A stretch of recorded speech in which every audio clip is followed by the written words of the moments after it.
তিন ব্যক্তির ঠিকানা জাহান্নামে। মানুষের জাহান্নামে যাওয়ার কারণ তিনটি বড়। তিন কারণে অধিকাংশ মানুষ জাহান্নামী হবে। এক, গাফলতের কারণে, খামখেয়ালি। নামাজ পড়তাম না, কি লেগে ভাল লাগে না, ভাল লাগে না, না বুঝিয়ে না, কেরুম জানি লাগে, কেরুম লাগে না, হেও কইতারি না, কেরুম লাগে।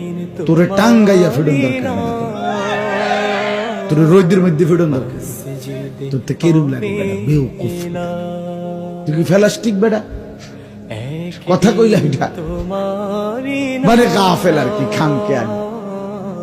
মনে হয়েছে হাঁটে, নিজে নিজে হাসে, মোবাইল টিপতে আছে, বেডির নাচ দেখতে আছে তো দেখতে আছে, আড্ডা দিছে তো 3টা বাজে, বাড়িছে রাতের বাজে 12টা, আড্ডাই দিতে আছে, যেখানে মুতে ধরছে এখানে মুতে দিতে আছে, মানে কোন পশ্চিম